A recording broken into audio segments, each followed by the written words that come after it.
আমি সিঙ্গেল। আমি সিঙ্গেল। ভাই রে, দুবার করে কট খেয়ে অবশেষে লক হয়েছে আমাদের দেশের মিস চকলেট খ্যাত টিকটকার ওরফে অখাদ্য ক্রিয়েটর অপূর্বা। দিন শেষে আমি সিঙ্গেল বলা মেয়েটাও মিঙ্গেল হয়ে গেল। ভাবতেই কেমন জানি লাগছে। তবে তার তো আবার বিশেষ দোষ আছে। কারণে অকারণে এক এক সময় এক একজনের সাথে অভিনয়ের নামে প্রেম করে কট খায়। এর জন্য তো কেউ বলছে স্ক্রিনশট নিয়ে রাখেন, এ মায়ের বিয়ে টিকবে না, জামাই রাইখা আবার আরেকজনের সাথে কট খাবে। আবার কেউ বলছে বিয়ে করার মূল উদ্দেশ্য হচ্ছে কাপল ভ্লগ, যত তাড়াতাড়ি বিয়ে করবে তত তাড়াতাড়ি কাপল ভ্লগ শুরু করতে পারবে। তাই আর দেরি করে নাই। বিয়ে ছাড়া কাপল ভ্লগ করতে গেলে তো মানুষ কট বলে, তাই এখন বিয়ে করে হালাল ভ্লগ করবে, এই আর কি। আবার কেউ বলছে যাকে দেখলে চকলেট খাওয়ার মন মানসিকতাই নষ্ট হয়ে যায় তাকে আবার কে বিবাহ করলো। কিন্তু জামাইটাকে দেখে কেমন জানি চেনা লাগতেছে।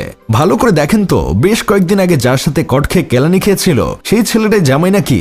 আমি তো এমনটাই দেখতে পাচ্ছি। তবে আপা এই বয়সে যেভাবে ডলাডলি শুরু করছিল, আর কয়েকদিন গেলে দেশের নাম্বার 1 12 প্রো ম্যাক্স হয়ে যেত। কিন্তু সময় এখনো যায় নাই। সে চাইলে বিয়ের পরও ম্যাক্স প্রো হতে পারবে, কারণ কারো স্বভাব তো ধুইলেও যায় না। এসব দেখে আমার বন্ধু কেরামত বলতেছে বাচ্চা একটা মাইয়া বিয়া করে ফেলছে, আর বুইরা আবি একটা পোলা মাইয়া তারে নিয়ে হাসাহাসি করতেছে। এরা না করতে পারছে তার মতো প্রেম, না খাইতে পারছে কট, না করতে পারছে বিয়া, তারপরও ট্রল করছে তারে নিয়া। আসলে লজ্জা না থাকলে আমরা করবো কি এদের দিয়া? আমার শুধু একটা কথা ভেবেই খারাপ লাগছে যে এই মিস চকলেট আপা কখনো হাসতে হাসতে বলতে পারবে না আমি সিঙ্গেল, আবার কখনো কট খেয়ে বলতে পারবে না আমরা শুধুমাত্র ফ্রেন্ড। এখন কট খাইলে হয়তো নতুন কোনো গল্প সাজাতে হবে। সিঙ্গেল আপুটি আসলে ছিল মাল্টি কানেকশন সিম কার্ড, একসাথে দুজনের সাথে প্রেম চালাচ্ছিল।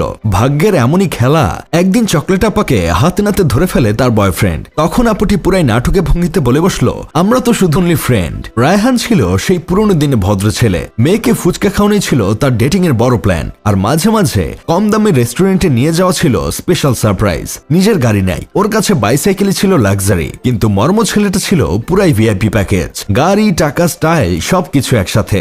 আপুটির চোখে তখন প্রেম মানে ছিল না, প্রেম মানে ছিল কে বেশি ক্যাশে ফুটা মারতে পারে। মিস চকলেট সারা জীবন বলে আসছে আমি সিঙ্গেল, অথচ সে একসাথে কয়েকটা প্রেম করত। তার কাহিনী দেখে আপনাদের অনেক কিছু শেখার আছে। এক, যার বেস্ট ফ্রেন্ড আছে তার সাথে প্রেমে পড়া মানে নিজের মাথায় নিজে ইট ছোড়া, তাই এদের সাথে কখনো প্রেম করবেন না। দুই, ভাববেন না ফুচকা খাওয়ালেই সব মেয়ে গলে যাবে। মেয়ে যদি সত্যি গলতো তাহলে ফুচকার দোকানে প্রেমের সবচেয়ে বড় শাখা থাকতো। বাস্তবতা হলো বেশিরভাগ মেয়ে গলতে দেখে ছেলের পকেট, গাড়ির চাবি আর ব্যাংক অ্যাকাউন্ট। তিন, প্রেম করেন ঠিক আছে, কিন্তু সবার সামনে গলা ফাটিয়ে ঘোষণা দেবেন না আমার একটা রিলেশন আছে। এটা করলে শেষে রিলেশন ভাঙলে মানুষ হাসবে, বিয়ের সময় খোটাও দিবে। চার, বিয়েটা করবেন একেবারে হুট করে, যাতে সবাই শক খেয়ে যায়। পরে কেউ এসে বললেও গর্ব করে বলতে পারবেন তুমি তো জানতাই আমি সিঙ্গেল। যাই হোক, শেষমেশ আমি গোলাম হোসেন একটা কাজের কথা কই, মর্মের মর্ম আছে, তাই মর্মকে তার মর্ম বোঝাতে মর্মকে মর্ম দিয়েছে হয়তো মিস চকলেট আপা।